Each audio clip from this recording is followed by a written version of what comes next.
And welcome into the MLB Hot Stove Daily here at the Upside Sports Network. My name is Michael. Appreciate you guys joining us late on a Thursday evening. Really do appreciate you guys taking the time to like the video, subscribe to us here at YouTube. Follow us over on X if you haven't done so already at UpsideSN and on Facebook at Upside Sports Network. Now, of course, there's a lot of storylines going around Major League Baseball. We'll go rapid fire through a couple of those, including some headlines for the Boston Red Sox, Texas Rangers, Chicago Cubs, Tampa Bay Rays, and then we'll get to the topic tonight, which is going to be the biggest mistakes of the 2025 offseason. We're not discussing the small-term or short-term mistakes that we see every single year, year in and year out, but what are the long-term debilitating mistakes that are going to set back franchises for the next 5, 6, 7 years as a franchise? We'll get into that and more next here at the Upside.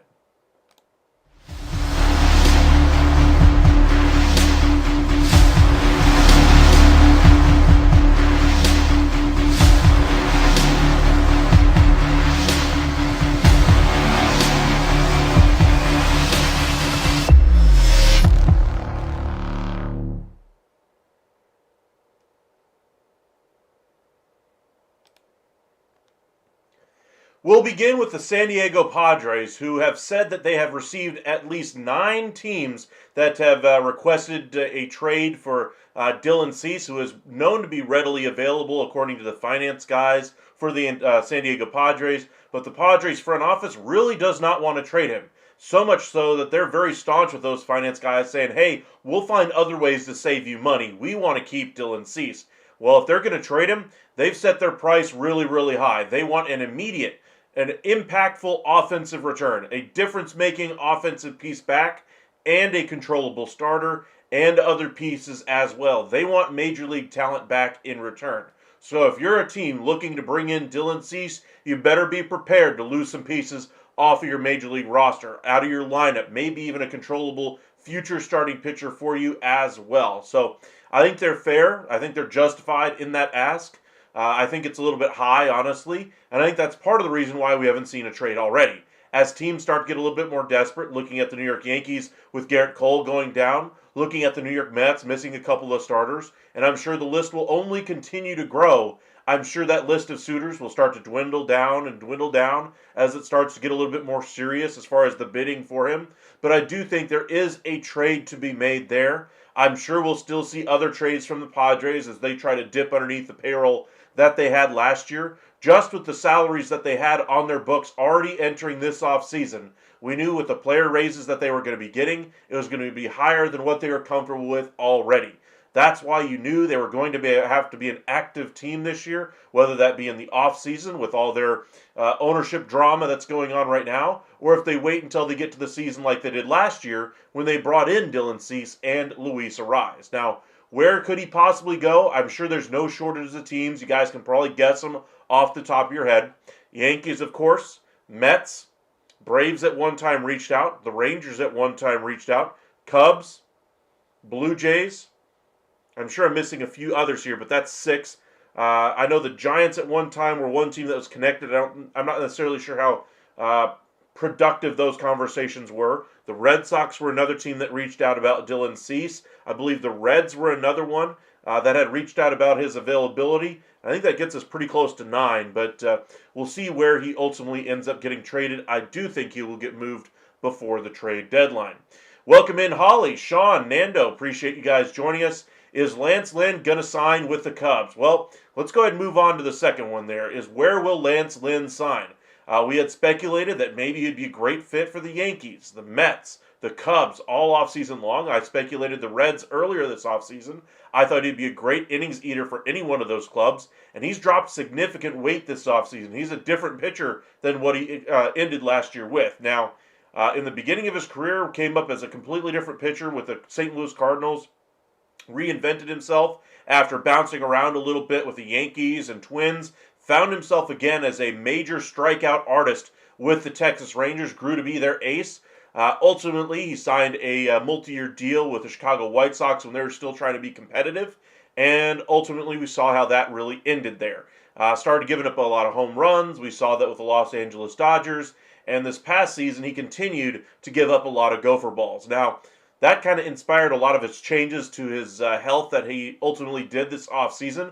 I think he's going to be a really good innings-eating starting pitcher for whoever brings him in. If the Chicago Cubs are the team that gets it done, I think he's a better signing than Colin Ray, who they were hoping to be their 5th starter. Now, the Cubs, even with the addition of Colin Ray, even with the addition, if they make it anyway, of Lance Lynn, I don't think this is a rotation that's ready for prime time. I still think they need an ace at the front of that rotation. That's why we speculated as well about Dylan Cease being a nice fit for the top of that rotation. Kind of makes the rest of that rotation fit really well. Imanaga, Steele behind him, Lance Lynn, etc. You got some good arms to fit in behind the rest of that rotation there. But Lance Lynn would be a nice stopgap option to get you some runway here to at least make a good, sound baseball trade for a top of the rotation starter. But Lance Lynn would give you some really good depth in that rotation. Nando, Padres going to hang a banner for trading Cease? I don't think so, my friend. I do think the Padres need to get serious about the offers that they're asking for. I think they need to pick which type of player they're actually targeting and get this thing done a little bit sooner like we saw last year. Remember, Dylan Cease and company were traded early in the year last year. I'm imagining we'll see something very similar this year. Before opening day sounds very unlikely according to multiple media outlets out there, and I kind of agree with them. I think it's kind of difficult at this stage to see a team that's so desperate to go out there and add an ace at the front of their rotation that's willing to part with the pieces that they're going to need to. The only team that really fits that description right now is the New York Yankees, and I'm sure they want to drum up that price a little bit higher for Dylan Cease as well. Is Lance Lynn going to join the Cubs? I do believe he will. Steven, welcome in. If they want to compete, they'd be crazy to trade Cease now. They should wait and see where they are at the trading deadline. Steven, I do agree with you that Cease is a very important part of that roster, but if they're looking for major league talent back, they get a controllable starter back, they get an impact offensive piece, I can see how it would make sense for them from a baseball standpoint to be a competitive team.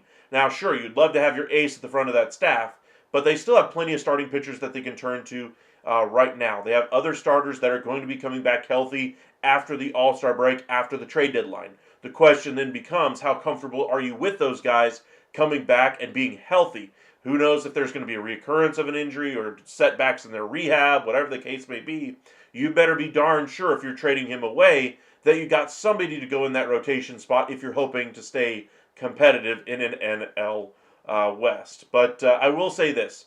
Padres have done very, very well as far as getting big, high-risk type of trades, going after Juan Soto, the Uptons, Kimbrel, etc., and then ultimately divesting themselves when it doesn't work out. We saw that the season where they brought in Craig Kimbrell and company. They traded everybody by the deadline and at least got a whole bunch of pieces back that they could build their next contending team with. They go out there and add Juan Soto, trade away 5 pieces of their future. By the way, that's still the very bright future the Nationals still have because of that Juan Soto trade. But doesn't work out with Soto, so they decide instead of holding on for dear life and hoping he re-signs there, they go ahead and trade him away to the Yankees and get a nice package back in return. One of which is probably your number 2, number 3 starter in your rotation right now in Michael King. So overall, just really good asset management from AJ Preller. Not necessarily trying to hoard his prospects, not necessarily trying to covet his own guys, but willing to be able to make risky trades and take chances. He doesn't necessarily have the budget of the Los Angeles Dodgers.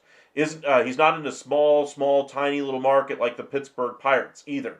He has a little bit of money to spend, and he's willing to go out there and try to make the team better in any way he possibly can. Padres have a very good GM. Most teams would be lucky to have a GM of his high caliber, and hats off to the work he's done since becoming GM there. He's done a great job making that team competitive when they were not really seen as such for about a decade before he came in there. All right, Sean, have you seen the Twitter beef between Micah Parsons and DeMarcus Lawrence? Goodness, yes. That was everywhere today, wasn't it? I mean, DeMarcus Lawrence, in case you guys aren't familiar, is a defensive end who played 11 years with the Dallas Cowboys and decided, hey, peace, I'm out. Decides a 3-year deal, $42 million with the Seattle Seahawks, and gets $18 million guaranteed. And in his intro there, basically says, hey, man, I just know we're not going to win a Super Bowl there, and so I decided to go somewhere else. Said it was clear they weren't going to try to re-sign me, so I wanted to go somewhere else where I thought I had a better chance to win. Now, interestingly enough, the Seahawks have traded away a bunch of guys. They're going to go with Sam Darnold, kind of a mixture of what they can do in that division, but it's a down division. They might get lucky, but they're not the best team in the world. But the comments that he said about not being serious about competing for a Super Bowl rubbed Micah Parsons the wrong way, basically saying it looked like just clown comments is basically what Micah Parsons said, that he doesn't speak for the team, he wasn't serious about the effort, blah, blah, blah. And then DeMarcus Lawrence basically comes back and says, hey, I had 11 years of sweat equity. You were still a freshman in high school when I was putting up sacks for this Dallas Cowboys team. So don't tell me that this is not a Super Bowl or a serious team trying to win a Super Bowl. You have other players like Dalton Schultz who have left the Cowboys in recent years. And yes, Dallas is a different type of place to play. I will give him that. Schultz was right about that. He was referring to how the players come out of their locker room anyway and basically go down the walk of heroes, essentially, where you basically have fans on either side of you, sometimes behind glass, sometimes not, where they can actually cheer you as you go through the underneath area of the stadium and out onto the field. That's unlike most other teams in the NFL, but I'd put it this way. The last time the Cowboys won a Super Bowl was when I was, 5 years old? It's been a long, suffering fan base, and Micah Parsons, love you, man, but shut up. DeMarcus Lawrence was speaking. The adults in the room are talking. Quiet down. That might upset some Cowboys fans. That might upset Micah Parsons. But I love what DeMarcus Lawrence said is, hey, man, if you were as serious about winning as you were about tweeting me back, maybe we would have won more games. That was really cool the way he said that one. But, boy, I mean, I'll put it this way. The Cowboys, I don't think they're a team that's going to win a Super Bowl in the next 3 to 4 years anyway. I do not believe in Dak Prescott. I do not believe in this roster. I think they need to gut the thing and kind of go forward from there because I don't think they have winning players. I think CeeDee Lamb is one of their only really good high value pieces. I think their line is pretty terrible on the offensive side right now compared to what it was. And I think this team is just going down the slow, winding trail down towards irrelevancy. And that's where Jerry Jones doesn't want to be. So they will make some crazy move at some point in the next 3 years, and that's when they'll do their winning once again. Let's see, Holly, Sean, I blame the person posting those videos for the beef. They're only posting certain parts of what was said. True, but it's not exactly like they're going to get McDonald's after talking today. I'll put it that way. I'd imagine it's going to be some time before we see Parsons and Lawrence, being buddy-buddy once again. Let's see. Nando, Cease was awful in October, but the Padres mismanaged him. To me, that's kind of more about what Dylan Cease is. He's only had 2 really high-value seasons. that really established him as an ace. Otherwise, he's above a 4 ERA pitcher. You're going to have that inconsistency in his performance. So I wouldn't necessarily put that all on the Padres. I think that's how, Dylan Cease really is. It's just, which year or what Dylan Cease are you going to be getting? Are you getting the guy that throws to a 2.5 ERA that's absolutely dominant? Or are you getting the guy with a 4.5 ERA who can't locate the ball and gives up a lot of hard contact? Which Dylan Cease are you getting? Sean, will the Commanders win a Super Bowl within 3 years? Within 3 years is a great question because I think it's actually right around that 3-year time frame. I'll say 3 to 5 years sounds like their title window. Having a quarterback on a rookie deal is absolutely great, but usually the first year after that extension, you have a little bit of leeway there, and I think they're going to get that with Daniels. I think they'll figure it out, but they're certainly adding some nice pieces. I think they're going to be a playoff team. Are they a Super Bowl champion? Remains to be seen. All right, a couple other headlines I wanted to get into. Posted a video first thing this morning when I saw the headline that Cody Bradford was going to be down on the injury list to start the year for the Texas Rangers. Jack Leiter's really impressed this spring. Outside of his last performance, where he was dominant the first 4 hitters he faced and then kind of was throwing the ball all over the place for the next 4, settled it back down and kind of finished his outing. But overall, Leiter's been really good this spring, and he's earned a spot on the Major League roster, whether that's a long man out of the bullpen like Dane Dunning or as the number 5 starter in this rotation. Now with Molly having some injuries right now, he's not going to start the season on the IL as of yet. His MRIs came back clean. Sounds like he's going to be ready for opening day. Kumar Rocker has been pushing for a rotation spot this spring as well. And if Leiter was going to make the roster as a long reliever out of the pen, there's a good chance Kumar Rocker could make it as an injury replacement early in the season if Molly went down or if Cody Bradford went on the IL. Then you still keep your plan of having Leiter in the bullpen or maybe even giving skipping a turn anyway for Molly to begin the year. One player who's looking like he's played himself out of a role on this team is Ezekiel Duran. Sad to see, but I think the time has come for them to move on from him. I would like to see Jonathan Ornelas at the big league level early this season. I think there's some competition, though, for it. Justin Foscue, Dustin Harris. Osuna's had a great spring as well. But the Rangers are being very active in their attempts to create a competitive roster. They did just sign Hunter Strickland to a minor league deal, has some experience, started his career with the San Francisco Giants and Bruce Bochy.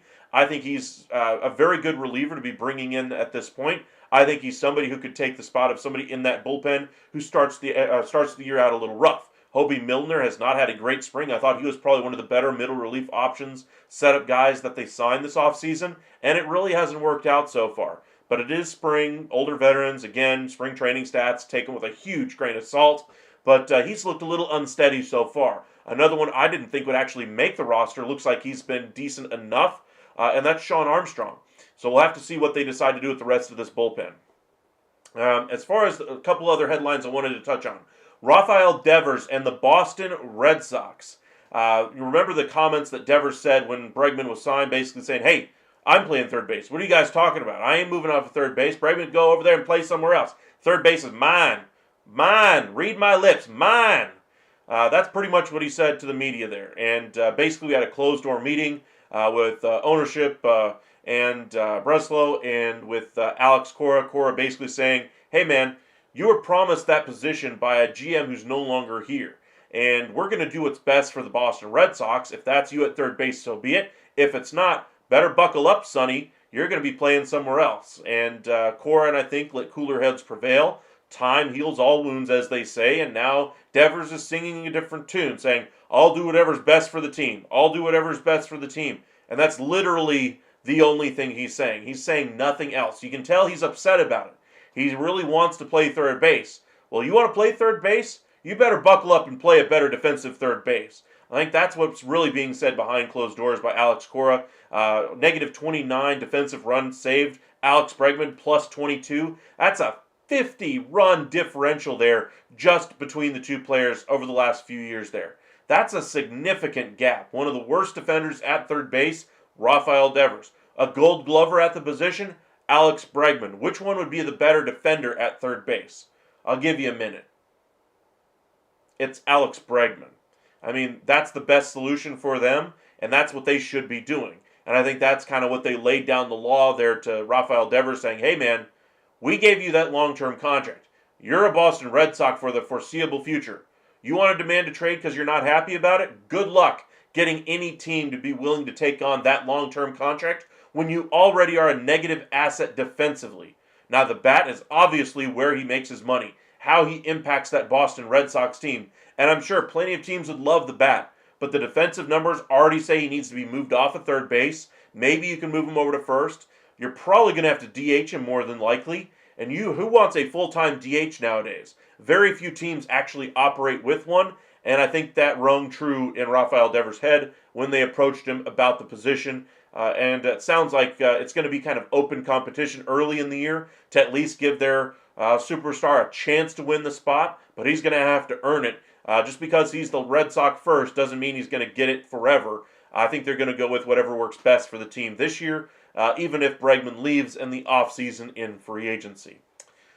All right, last thing I really wanted to touch on before we get into our major topic tonight is the Rays drama. Lots and lots of drama about the stadium and the ownership there. The stadium plans have officially hit the end of the road. They will not be getting a new ballpark. They're going to have to scrap the plans and start from new. And then we already told you guys about a week ago about MLB kind of going to the owner there and basically saying, hey, man, we either need you to get to move this team a little bit closer to the city, draw more attendance there, new ballpark and everything, or option B, we need you to sell the team. Rob Manfred, the commissioner of Major League Baseball, led a group of about 5 or 6 owners that approached the Tampa Bay Rays owner, and now we get a statement from the Rays owner saying, one, no, I'm not moving the franchise to a little bit closer to the city. I do not have a stadium deal, so y'all can go on away with that idea. And then 2, I am not selling this team. It is mine. Y'all can go to hell. So I don't think there's going to be a sale at this point, but this could be getting very contentious very, very quickly between the Rays and Major League Baseball. If they don't come to a solution as far as finding a new stadium sometime this year, I think we're going to have a little bit of a war of words between the MLB, some other owners in Major League Baseball, the MLB Players Association, and the Tampa Bay Rays. Right now, as things sit, the Rays still added a pretty good chunk of money to their roster this offseason. They still could get a decent chunk of that revenue share, or they should get their share of the revenue sharing money. They just need to add another $5-ish million in payroll. But if the MLB really wants, or MLBPA really wants to push the issue and file a grievance against them for not spending enough, they would win that grievance right now. And as far as the penalties for that, you can get anything from fines to having just your revenue sharing withheld from you to having those levied fines that are going against you be passed along to the players on that team or just passed out to the Players Association as a whole. There's a lot of different avenues here. Now, the one thing I'm sure all you guys are wondering, is there a path that an owner could lose his team? We've seen it before. We've seen where basically the NBA really pressured Donald Sterling to sell that team because of some comments that he had made. Obviously, a very different situation, different sport entirely, and there's nothing as far as foul play or misconduct or anything being alleged like that with the Tampa Bay Rays. But as far as mismanaging the team, not taking care of your stewardship of the franchise, remember, Major League Baseball views its owners as stewards of that organization. The GM, the president of baseball ops, all stewards of that organization. It is the entire team essentially is still property of Major League Baseball. You can't exactly take your Tampa Bay Rays team and turn it into a AAA affiliate somewhere and just say, hey, we're going to go play the Sugarland Skeeters. We're going to go play the Savannah Bananas. We're not going to do that. Major League Baseball still has a say in what happens to a certain degree.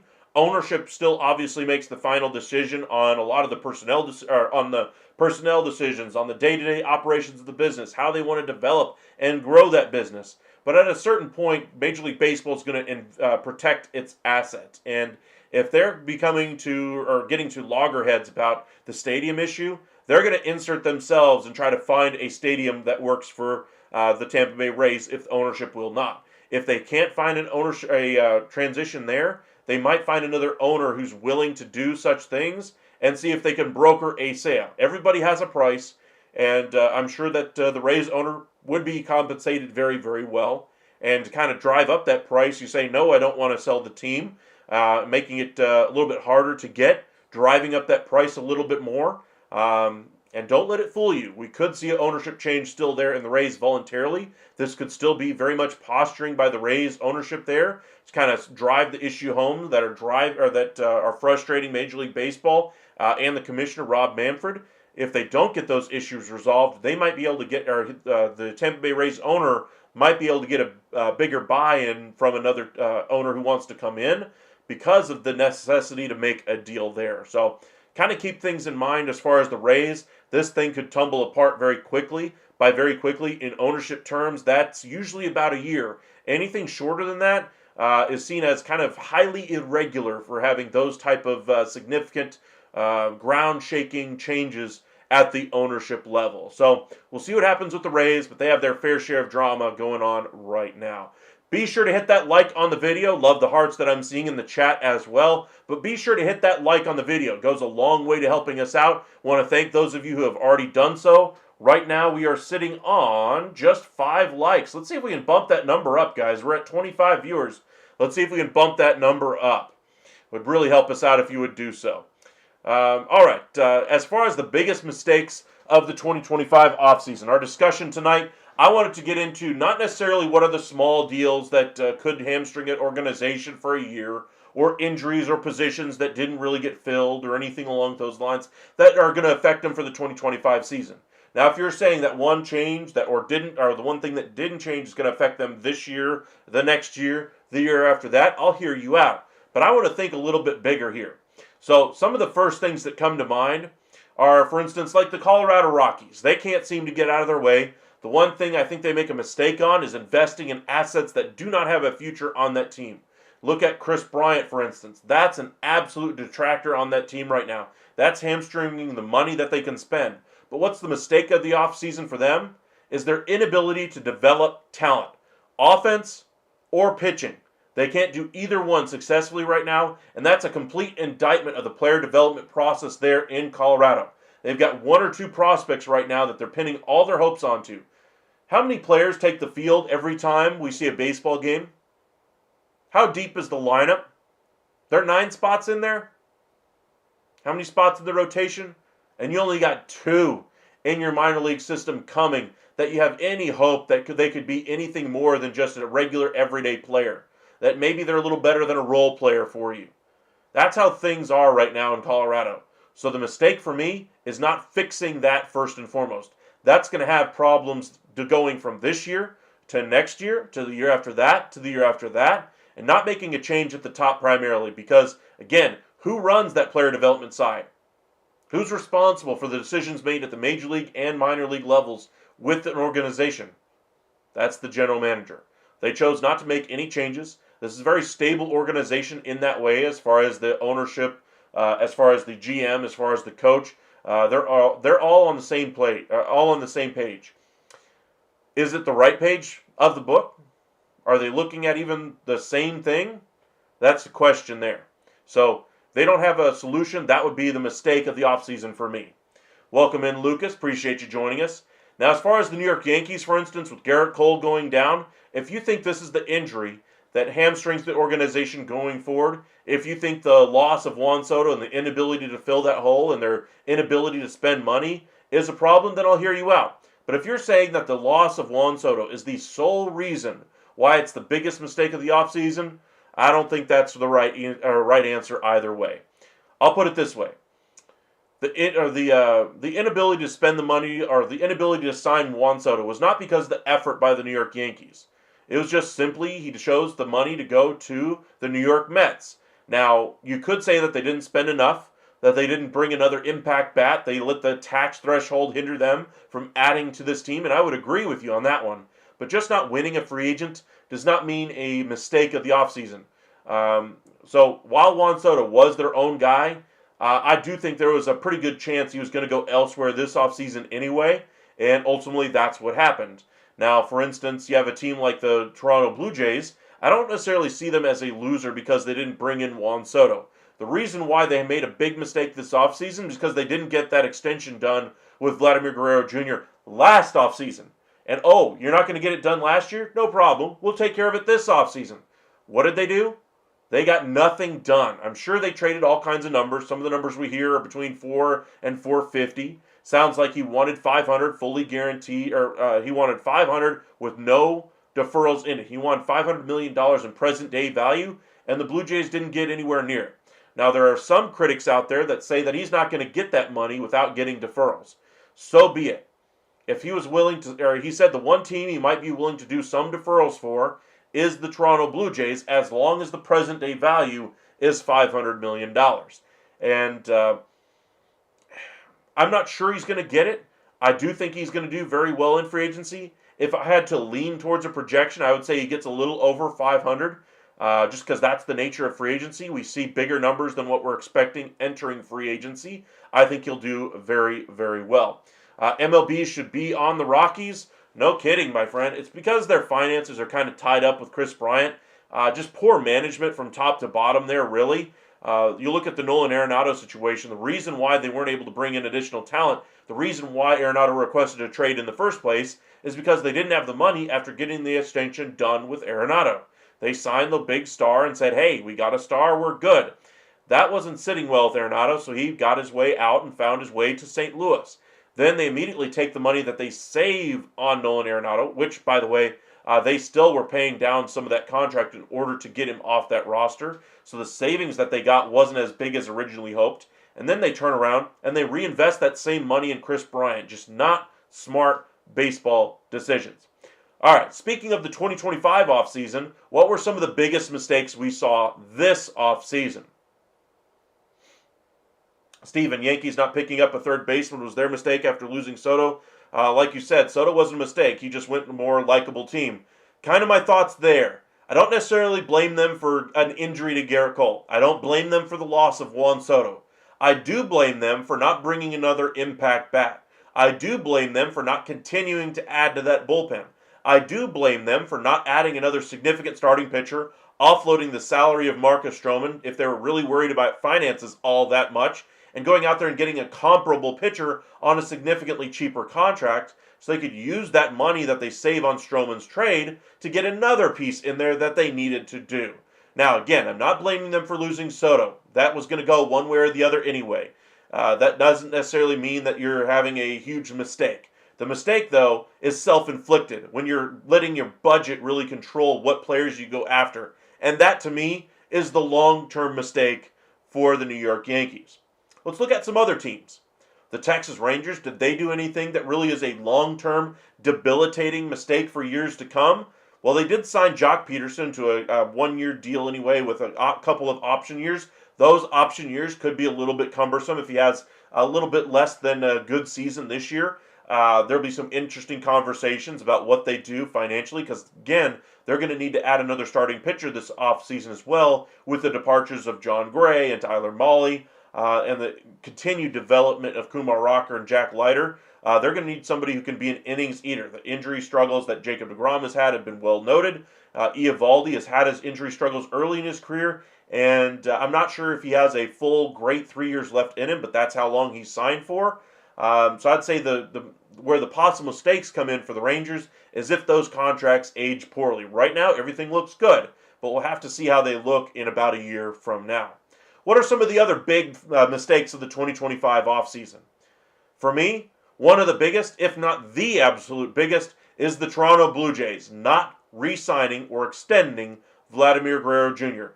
That's what I told you. The entire offseason would be judged for the Toronto Blue Jays, whether they get that extension done or not. Obviously, they didn't get it done. They got a lot of questions about the future of that franchise, not just on the field but off. What's going to happen with the manager? What's going to happen with the front office if things don't go their way? But if they do, they still have a very solid team. I saw a couple of comments in some of the videos I posted earlier today. Mark, I saw your comment out there, but I will say this. The Blue Jays do have some good talent on that roster. If you get Bo Bichette to turn into the player that he was a couple of years ago, I think you got a really solid shortstop there. Maybe even a star shortstop, possibly even an all-star. Vladimir Guerrero Jr., fantastic offensive player, solid at first base, has some defensive versatility to be able to play third. You also brought in Max Scherzer, the ultimate, and I mean the ultimate competitor in Major League Baseball. I wouldn't be surprised if this team is out of it by the All-Star break, though, and he is one of the hottest names we see at the trade deadline. We'll see what happens there in Toronto, but I would say the biggest mistake, one of the biggest that we've seen this entire offseason, was them not getting the deal done with Vladimir Guerrero Jr. I'll put it this way: you missed it by about $50 million or so. You're a very wealthy organization, and I get it. The political climate has changed over the last couple of months between the U.S. and Canada, and essentially the entire world at this rate. Tariffs this way and that way. I don't want this to become a political debate, but I do want to say that while they were discussing that extension, there was none of this drama going on. You didn't have any of this nonsense going on. Sure, you had an inkling things might be changing, but you had no idea about trade wars or anything like that. So I don't want to hear that as an excuse for why you didn't get that extension done. I'm sure when they lose him in free agency after the year, if that ultimately happens, that's the first thing they're going to point to is the financial uncertainty of the world, let alone their own team. I don't want to hear it. That's not what was the case when the contract extension was being discussed. I am not going to let him get away with that type of answer. All right, D-Rod, welcome in. Appreciate you joining us. How do we define a more likable team? The one that gives you the most money? LOL. Ask any free agent player. I will put it this way. There's a lot of different priorities for players out there. Is there a really great chance to win? Money is almost always the big determining factor. How much playing time am I going to get on an actual team? Am I going to have to end my career because I'm the last guy on a team and I never get into a lineup because I'm the last guy off the bench and I play once a week? And because I play once a week, I go 0 for 4 every single time I play. Every third week, I get a couple of hits in a game that keeps my average above 100. But other than that, I'm stuck on the end of the bench and I'm a clubhouse guy. Is my career over if I sign with this team? Or do I go somewhere where I can play a little bit more? I may be a back of the lineup, into the bench type of guy for the Los Angeles Dodgers, but for the Colorado Rockies, I'm their number 3 hitter. I'm playing every day. I'm showing what I can do. I can do whatever is necessary for a team to win. I'm showcasing my abilities for other teams to sign me in the offseason. Where would you choose to sign? Both options are paying you about $5 million. The money's equal. You go where you get a chance to either win or you go where you get a chance to play more. Thank you for that super chat there, Steven. Really do appreciate it. Yankees' mistake re-signing Cole after he opted out. To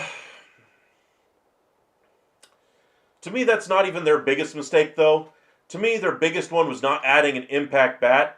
Is it a bit of a mistake to not continue to address their starting pitching if they already had concerns, which is what we're kind of hearing now from the New York Yankees camp, is that they had an idea that this could be a thing, that Garrett Cole would be out the entirety of the season because of an injury he sustained at the end of last year. If you thought it was that significant, why weren't you getting him tested earlier?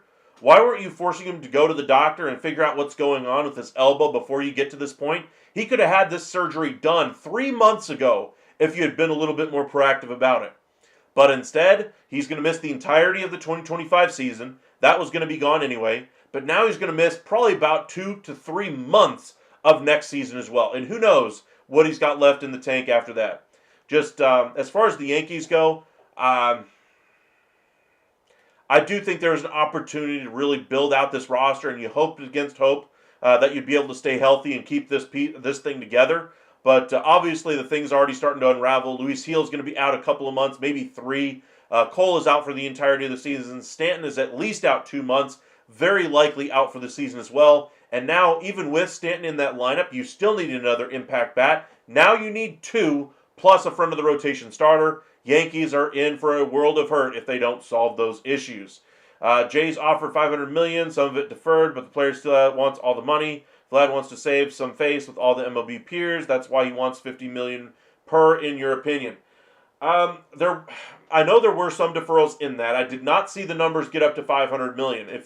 I'd love to see the source on it, but there were some sources out there: Jeff Passan, Nightingale, Heyman, and Joel Sherman. Were all saying that their offers were between $400 and $450 as far as present day value. Now, the actual number may have gotten over 500, and maybe that's what you're referring to there, but he wanted present day value of $500 million. Now, whether that means that they have to extend this deal out 15 years, spread out the money, make it work as far as the finances, so be it, but he wanted, at the end of the day, to walk away with $500 million in present day value, which, by the way, is more than what Shohei Ohtani got in his deal just a year or so ago. David, welcome in. First time I think I've seen you in a little while. Cole will come back stronger than ever. You got to hope so. Usually some pitchers do have those first few starts that when they come back that they really struggle, that they struggle to find their command and they struggle to find their velocity. But once they get it, they're usually good for about 5 or 6 years.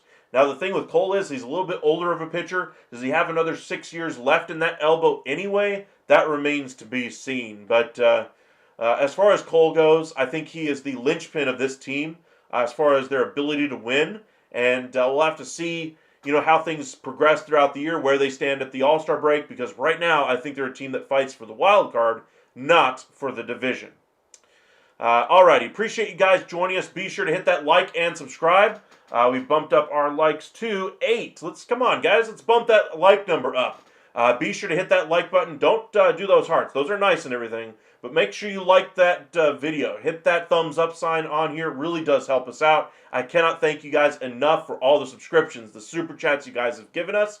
And we'll be back live again tomorrow night. So be sure to join us around 9 o'clock. We'll start a little bit earlier, hopefully, and be able to discuss quite a little bit more baseball. Hopefully we'll have more positive news on the injury front. I'm hoping to get some positive news on Bobby Witt tomorrow. As far as follow-ups from his hit-by-pitch that looked very scary, very similar to the one that we saw Josh Young for the Texas Rangers get hit by in the third game of the season last year by the Tampa Bay Rays. That derailed basically his entire season offensively, but kept him out of the lineup for basically 3 months and change.